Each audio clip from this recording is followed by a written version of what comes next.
Ek gaan 'n kinderstorie vir jou vertel, moenie bang wees nie. Ja, jy kan hier kom sit. Nou hierdie storie wat ek julle vandag vertel, daar staan, bou, dis verkeerd gesê. Daai moet sê, bou God se tempel, nie bou God sy tempel nie. Bou God se tempel. Nou, 'n tempel is soos, sien julle, kom kyk gou hierso, kom gou hierso. Kom hier. Kom staan nie. Kyk hoe hoog is dit daar. Dis hoog, nê? OK, julle kan weer gaan sit. Nou, 'n tempel is 'n gebou soos hierdie met 'n baie hoë dak en dit is waar die Israeliete God geprys het en hulle het offers gebring. As hulle sonde gedoen het, dan sny hulle lammetjie se keel af en brand hulle hom op die vuur. Hallo julle. So ek vertel nou vir hulle van God, of bou God se tempel. So wat gebeur het, hulle het 'n groot tempel gehad, maar hulle het nie God aanbid daarson nie. Want hulle wil heeltyd hulle ander gode aanbid. Dan vat hulle 'n stukkie hout, dan maak hulle 'n mannetjie van hout, en dan verf hulle hom goud, en dan buig hulle voor hom. Dan sê hulle, jy is my God, jy het my gemaak, ek prys jou, dankie dat jy vir my kos gee. Hoe dom is dit? En God het vir hulle gesê, hou op om dit te doen, want ek is die regte God. Ek het julle gemaak en julle gered, julle moet my prys en aanbid. Hulle wou nie luister nie. En dan preek die profete vir hulle en sê heeltyd vir hulle moet God prys. Vir honderde jare hulle wou nie luister nie. Toe sê God, nou kan ek julle nie meer help nie.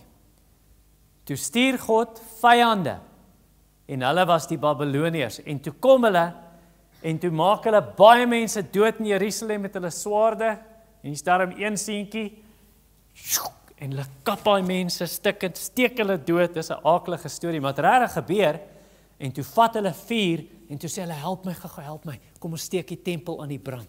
En toe maak hulle vuur en toe begin dit brand en totdat daai hele tempel afbrand. En hulle die klippe met hamers geslaan en toe breek hulle die tempel. Toe vat hulle daai mense wat nie doodgemaak is nie, bind hulle vas, ons bind jou vas en ons bind jou vas, nou as jy slaaf, kom saam met my. En toe vat hulle weg na 'n ver land toe, na Babylon toe. En toe is die mense daar vir baie jare en hulle dood gegaan, hulle het kinders gehad eers, toe gaan hulle dood, en toe baie lank later, toe staan koning, sy naam was Kores, toe sê hy, al die Israeliete, die mense van Juda, julle kan teruggaan Jerusalem toe, en God sê, julle moet sy tempel bou, en toe gaan hulle terug, en toe kom hulle daarso, en wat het hulle gesien? Hulle het net sulke klippe gesien, wat swart gebrand is van die vuur, toe is hulle baie hartseer, maar toe begin hulle die tempel weer bou met daai klippe.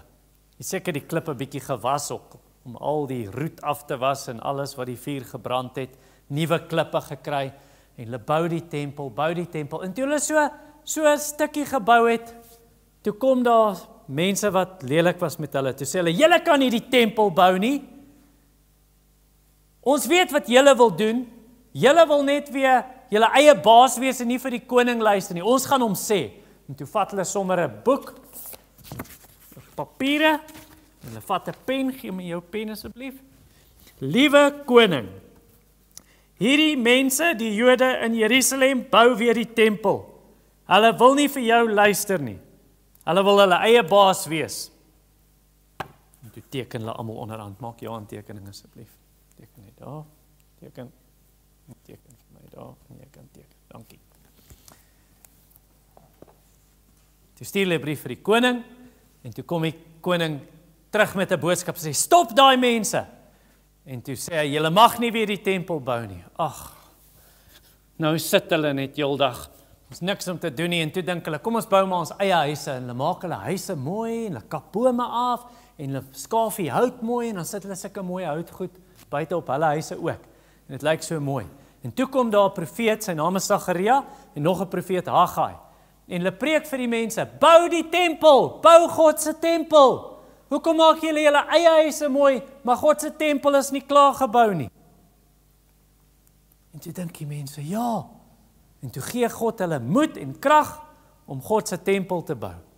En toe sê God vir Zerubabel, Hy was die baas van hulle almal. En toe sê God vir hom deur Sagaria die profeet. God sê vir jou, sê die Babel, dit lyk vir jou of hier al hierdie probleme is so groot soos 'n berg jou probleme. Maar God gaan daai berg wegvat. Nie met krag nie, nie met gewere en swaarde, nie gewere gehad nie met swaarde en met perde en jou eie krag nie, maar die Heilige Gees gaan jou help. En jy het die eerste fondasie gelê, jy het die fondasie gelê en nou gaan jy sien, jy gaan self daai laaste klip vat en bo op die dak sit. Dan is die tempel klaar gebou. OK, nou is daar nie meer 'n tempel nie. En ons dink nie hierdie gebou is God se huis nie. Bly God hier binnekant? Nee, waar's God?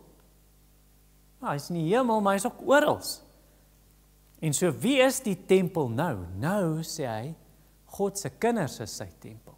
Die Heilige Gees woon binne in ons en dit is waar die Heilige Gees wil bly in God se kinders.